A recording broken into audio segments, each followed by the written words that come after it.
refraction of light. Friends, this is the second phenomena that we will understand. First one was reflection. What was reflection? The bouncing back of light from an opaque surface is known as reflection, and there are some laws of reflection that we already understood. Now, what is refraction? Refraction means what, friends? We know that light passes through transparent medium, so that phenomena is known as refraction, and when it bends slightly is known as refraction. When a light ray travels from one medium to another medium having different density, here both the medium have different density, so light will bend, so this phenomena is known as refraction. On your screen you have seen this phenomena. You observe this when you put a pencil in a glass full of water, so it seems to be bent slightly, so this is refraction. Now we will understand activity 10.10 from the textbook. Just focus on the screen. Fix a sheet of white paper on a drawing board using drawing pins. Place a rectangular glass slab over the sheet in the middle. Draw the outline of the slab with a pencil. Let us name the outline as ABCD. Take 4 identical pins. Fix 2 pins, say E and F, vertically such that the line joining the pins is inclined to the edge AB. Look for the images of the pins E and F through the opposite edge. Fix 2 other pins, say G and H, such that these pins and the images of E and F lie on a straight line. Remove the pins and the slab. Join the positions of the tip of the pins E and F and produce to the line up to AB. Let EF meet AB at O. Similarly, join the positions of tip of the pins G and H and produce it up to the edge CD. Let HG meet CD at O dash. Join O and O dash. Also produce EF up to P as shown by a dotted line in figure 10.10. Now friends, let's understand this activity 10.10 by a simple diagram. Here PQRS is a rectangular glass slab, AB is an incident ray, and MN is a normal, that is perpendicular to the surface of the point of contact. Here AB is the incident ray. When it incident, so here we have a two medium. One is a air medium, second one this is a glass medium, and again when it comes out, so that is also air medium.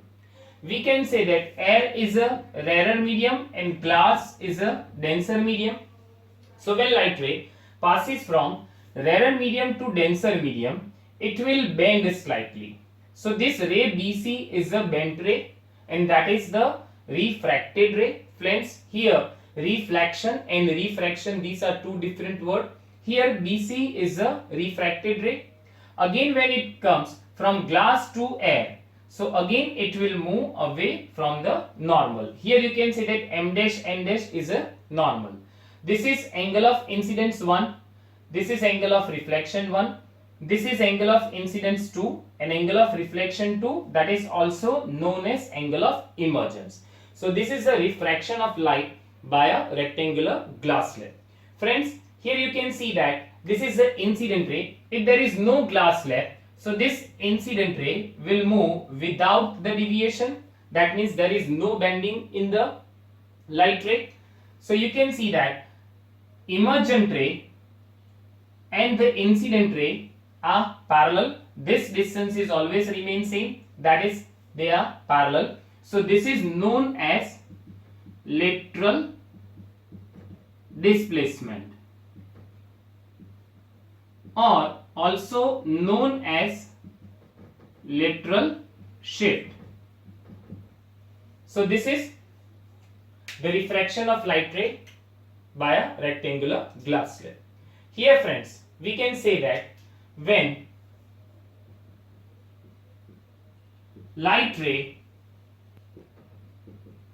travel from rarer to denser medium, you can see that here air is rarer and glass is denser. So when light ray travel from rarer to denser, it will bend towards the normal.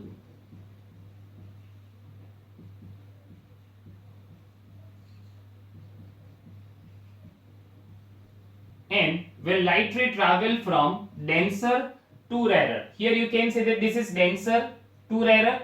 So here light ray go away from the normal.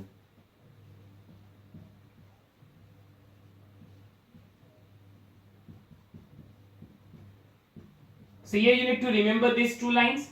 When light ray travel from rarer to denser, it bend towards the normal. And when light ray travel from denser to rarer, it will go away from the normal. Now friends, laws of refraction, that is on your screen. In that first, the incident ray, the refracted ray and the normal to the interface of two transparent media at the point of incidence all lie in the same plane. Second, the ratio of sine of angle of incidence to the sine of angle of refraction is a constant for the light of a given color and for the given pair of media. This law is also known as Snell's law of the refraction. If I is the angle of incidence and R is the angle of refraction, then sin I upon sin R is equals to constant, and this is known as Snell's law. This constant value is called the refractive index of the second medium with respect to the first. Let us study about refractive index in some detail. Now friends, here the important word, that is refractive index. What is refractive index? Let us understand. Friends, we understood sine of angle of incident upon sine of angle of reflection is equals to constant, and this constant is known as refractive index. Now what is refractive index? This is known as Snell's law. This can be asked in 1 or 2 marks, friends. Now what is refractive index? Friends, there are many media. We know that and light can pass through them. For example, water, glass, glycerine, petrol, etc. Here, one medium can bend light more than the other medium. So it has more refractive index. For example, we have a two medium. For example, water and glass. Here, glass can bend light by more angle than the water. So we can say that refractive index of glass is greater than the refractive index of water. Here, this is the symbol for the refractive index, and that is eta, but we will say as a n for the simplicity. Now let us understand refractive index in somewhat detail. Friends, here we have a two type of refractive index. One is a absolute refractive index and second one is a with respect to refractive index. Now let us understand absolute refractive index. Whenever you measure the refractive index of any medium with respect to vacuum, so that is absolute refractive index. For example, refractive index of medium 1, that is equals to velocity of light in vacuum or in air. Here friends, why vacuum or air? Because in air, velocity of light is marginally, in vacuum they both are same. In denominator, velocity of light in medium 1. So here we can write refractive index of medium 1 is equals to C, where C is the velocity of light in vacuum, and that is 3 into 10 raised to 8 meter per second upon velocity of light in medium 1. So this is a formula for the refractive index of any medium, and this is the absolute refractive index. For example, refractive index of diamond is equals to C upon VD.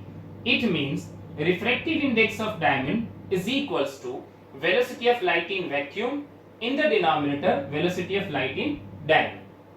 On the other hand, with respect to refractive index, for example, refractive index of diamond with respect to petrol.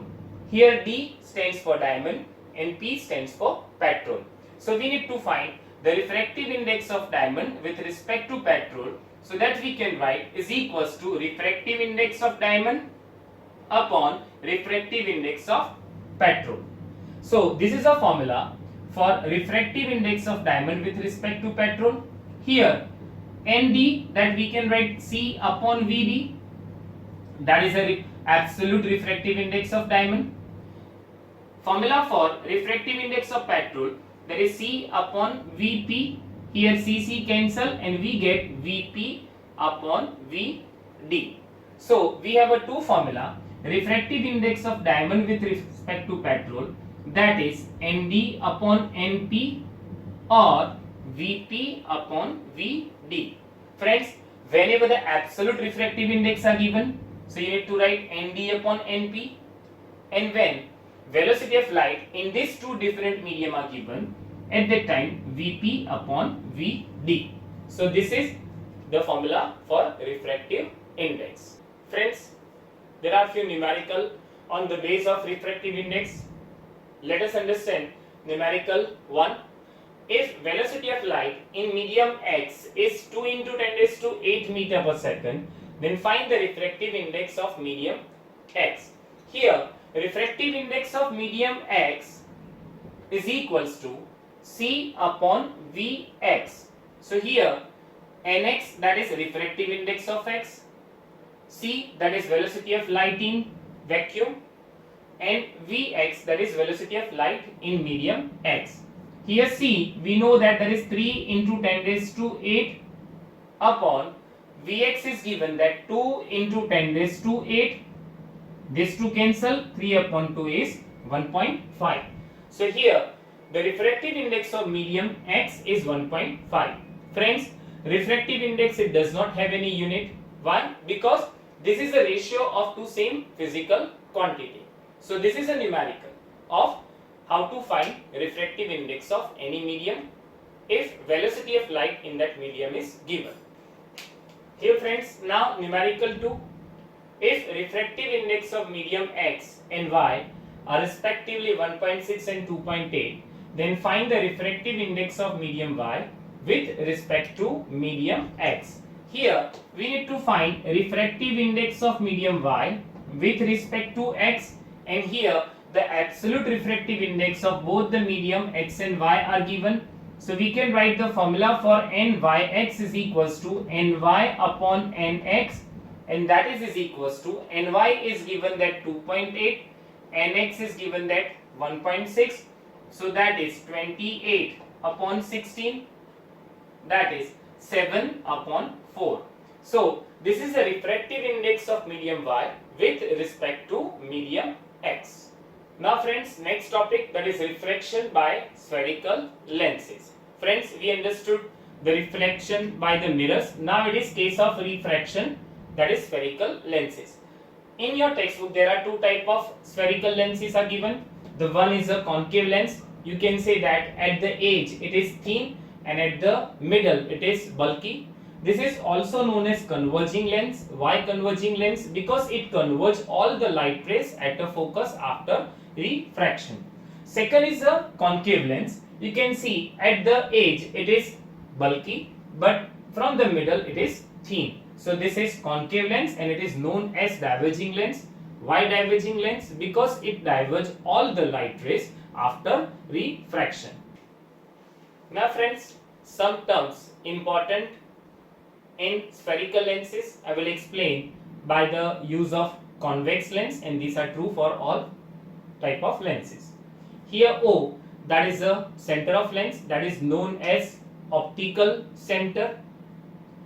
F1, that is the focus to F1. Here friends, in the mirror we use the term C, but here we will use the term to F1. F2, that is the primary focus, and to F2, that is the center of curvature. Here you can see that the convex lens has two focus and two center of curvature. So these are the important terms that you need to understand for the spherical lenses. Now friends, topic 10.3.5, image formation in lenses using ray diagrams. Friends, which rays are used to draw the ray diagrams, that we need to understand. Now from textbook on your screen, first, a ray of light from the object parallel to the principal axis after refraction from a convex lens passes through the principal focus on the other side of the lens, as shown in figure 10.13a. Here you can see that friends, the line parallel to the principal axis when passes through convex lens, it passes through focus F2. In case of a concave lens, the ray appears to diverge from the principal focus located on the same side of the lens as shown in the figure 10.13b. In the other diagram, that is in B, when a light ray moving parallel to the principal axis, after passing through concave lens, it will diverge, but that is in the direction of the f1. Second, a ray of light passing through a principal focus after refraction from a convex lens will emerge parallel to the principal axis. This is shown in figure 10.14a, that is for the convex lens. A ray of light appearing to meet the principal focus of a concave lens after refraction will emerge parallel to the principal axis. This is shown in figure 10.14b. Third, a ray of light passing through the optical center of a lens will emerge without any deviation. This is illustrated in figure 10.15a and figure 10.15b. So these are the three rays which are used to draw the ray diagram for the lenses. Now let us understand the ray diagram by a convex lens. On your screen, table 10.4, you can see the table is given. In first column, position of the object. In second column, position of the image. In third column, relative size of the image. And in fourth column, nature of the image is given. Friends, what is important? Here, you need to remember this table 10.4. And one important you can see in the column of the position of the object. It is always in the consideration of f1 and 2f1 is given. So whenever you put object, that is you have to write f1 and 2f1 only. In second column, position of the image, you will get the position in the context of f2 and 2f2. You can see in the case of object only f1 and 2f1 is written, but in case of image, that is in second column, f2 and 2f2 is written everywhere. Now friends, we need to draw the ray diagram for the convex lens. In that case 1, object is at infinity and image formed at focus f2. How to draw your lens first? Friends, first of all, you need to draw a 12 centimeter line. Again I am saying you have to draw a 12 centimeter line. First, you have to write 2f1. After 3 centimeter, write f1. Again after 3 centimeter, write O, that is your optical center. Again after 3 centimeter, write f2. And again after 3 centimeter, write 2f2. So first step, to draw a line segment of 12 centimeter, and at an interval of 3 centimeter, you have to mark 2f1, f1O, f2 and 2f2. Now friends, how to draw our lens? Put a rounder tip on 2f1 and pencil just greater to O. Mark an arc. Again from 2f2, mark another arc with the same radius. So this is our convex lens. Erase the extra portion. So by this method, you can draw your convex lens. Now, the first case is object is at infinity. So we keep our object at infinity. Let AB is the object which is at an infinity. When object is at infinity, we know that all the light rays coming from this object are parallel to principal axis. So these are all the rays which are parallel to the principal axis. Now from the halfway, they will deviate and they will pass through f2.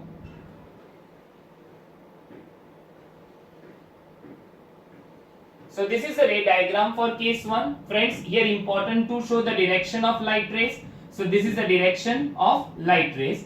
This is case 1. When the object is at infinity, the image is formed at focus f2 and it is highly diminished and it is real and inverted. Now friends, case number 2, object is beyond 2f1 and image is between f2 and 2f2. So we have taken object AB, that is beyond 2f1. Now the first step, we have to draw a parallel line to the principal axis till halfway. This is the incident ray. We know that when it passes through convex lens, it will pass through f2. So this is the refracted ray. Now we have to join point A and O. So this is a point A. and O, you can see that they will intersect here and you will get the image A dash B dash, that is between F2 and 2F2.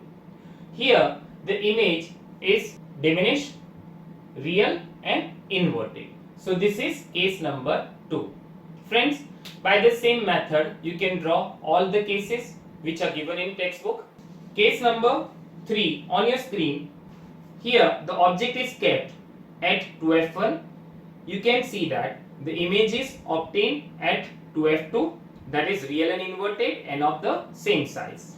Case D, the object is between F1 and 2F1. You can see that the image is obtained beyond 2F2, that is A dash and B dash, which is real and inverted and highly enlarged. Case E, when the object is at F1, you can see that two refracted rays, they never intersect each other, they are parallel to each other. So here we obtain the image at infinity. Case F, the object is between F1 and O. You can see after reflection the ray passes through F2, and when you join A and O, they will not intersect each other, but if you stretch both the rays behind the lens, that is on the same side of the object, they will intersect at A dash and B dash. So this is virtual and erect image of the object. Same as friends, table 10.5, nature, position and relative size of the image formed by concave lens for various positions of the object. Here only two cases are given. First column, position of the object, that is at infinity. Position of the image, that is at focus F1. Relative size of the image, that is highly diminished and point size. Nature, that is virtual and erect. Second case, between infinity and optical center O of the lens. Position of the image, that is between focus F1 and optical center O. The relative size of the image, that is diminished. Nature, that is virtual and erect.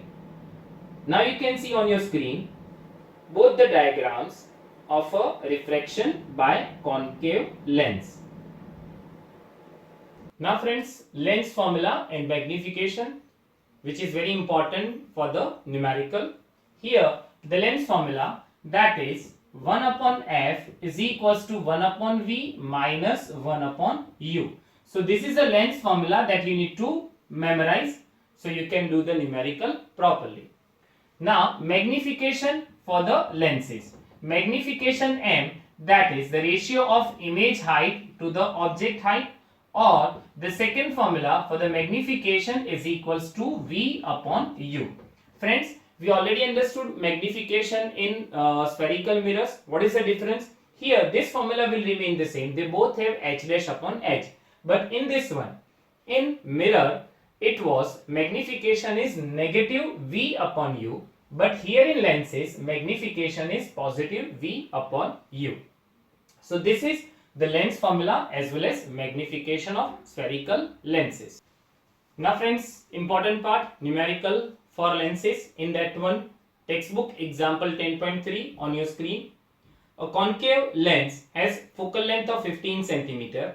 At what distance should the object from the lens be placed so that it forms an image at 10 cm from the lens? Also find the magnification produced by the lens. Here friends, the case of concave lens is given. So we need to write all the details. So that is case of concave lens. Here first is given that image distance, and that is equals to minus 10 cm. Focal length, that is minus 15 cm. Now friends, the sign convention, that is also same for the lenses. You need to read from the textbook. Focal length of concave lens is negative. So we have taken that is minus 15 cm. Now we need to find the object distance, that is equals to U centimeter. Now by lens formula, 1 upon f is equals to 1 upon v minus 1 upon u. We need to find u. So first let minus 1 upon u here. So it will become 1 upon u is equals to 1 upon v minus 1 upon f. Now substitute the value. Value of v is equals to minus 10 centimeter. F, that is minus 15.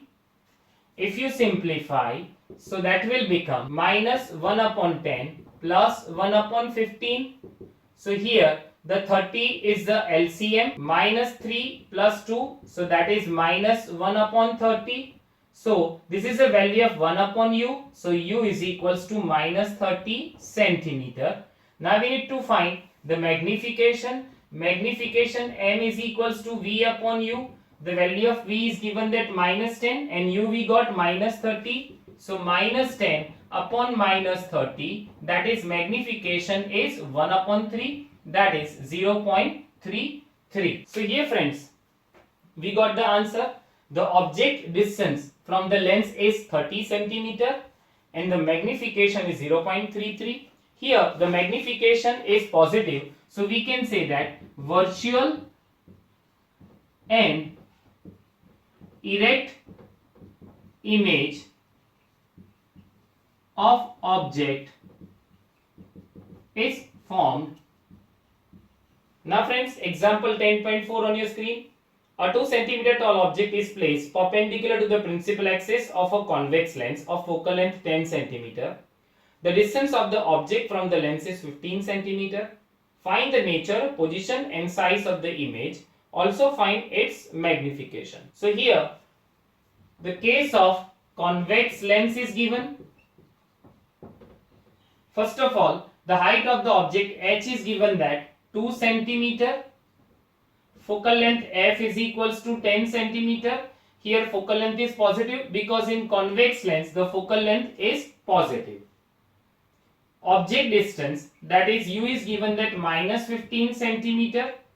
We need to find the image distance and object height h dash by lens formula. 1 upon f is equals to 1 upon v minus 1 upon u. We need to find v, so we can write 1 upon v is equals to 1 upon f plus 1 upon u. If we substitute the value, f is equals to 10 and u is equals to minus 15 centimeter. So 1 upon 10 minus 1 upon 15. So here 30 is the LCM. So that is 3 minus 2, that is 1 upon 30. So we got v, that is image distance is plus 30 centimeter.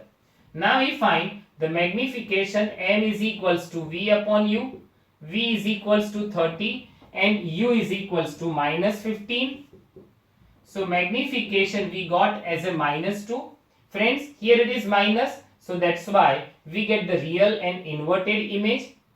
Again m is equals to h dash upon h. So minus 2 is equals to h dash and h, that is object height, is given that 2 centimeter. So h dash is equals to minus 4 centimeter. Here h dash indicate negative, so that means it is inverted image. So this is the answer of example 10.4. Here we got the image distance at 30 centimeter, image form after lens at 30 centimeter. Magnification is negative, so real and inverted image of the object form, and the image height is 4 centimeter. Now friends, here we understood the numericals of lenses. You all need to do the blue box question numericals as well as examples as well as exercise numericals. Now we start with the next topic, that is power of lens. Friends, what is power of lens? We know that there are two type of lenses, convex lens and concave lens. They magnify the image, sometimes diminish image, sometimes enlarge image, sometimes same size of image. So that formation of image, it's depending on its power, and that is known as power of lens. The formula for power of lens, P is equals to 1 upon F. So power of lens is equals to reciprocal of its focal length, its unit. 1 diopter is equals to 1 upon 1 meter. So we can write 1 diopter is equals to 1 meter inverse. So this is the power of lens. Friends, when you go for a doctor to eye checkup, for the spectacles specially, so what they do? They will give you a frame, that is a metallic frame, and they put some lenses one by one. And then after they check, do you have any eye problem or not? If you have any eye problem, so they prescribe some lenses, whether it is convex lens or a concave lens. So that is depending on power of lens. Suppose we have a three lenses, P1 having power P1, P2 and P3. So what is the total power? That we have to do only algebraically addition P1 plus P2 plus P3. On the basis of this, there are some numericals. Let us understand that numerical. Now numerical, power of two lenses are 3 diopter and minus 2 diopter respectively. Find the power of lens when given two lenses are combined. Also find its type. We need to say whether it is a convex lens or a concave lens.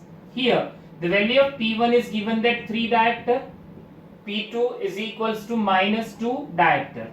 When they combine, so P is equals to P1 plus P2, so that is 3 plus minus 2, so that is 3 minus 2 is equals to 1 diopter. Here friends, we got the positive diopter, so the type of given combined lens is convex lens. It is a convex lens. If it is positive, so we can say it is a convex lens, and if it is negative, so it is concave lens. Now friends, next numerical, if P is equals to 3 diopter, which is combined by the P1, P2 and P3, P1 is given that 4 diopter, P2 is given that X diopter, P3 is equals to 5 minus 5 diopter, then find P2 and F2. We know that P is equals to P1 plus P2 plus P3. Here value of P is given that 3 diopter, P1 is 4 diopter, P2 is X diopter and P3 is minus 5 diopter. So 3 is equals to 4 plus X minus 5. So 3 is equals to 4 plus X minus 5. Therefore 3 is equals to X minus 1.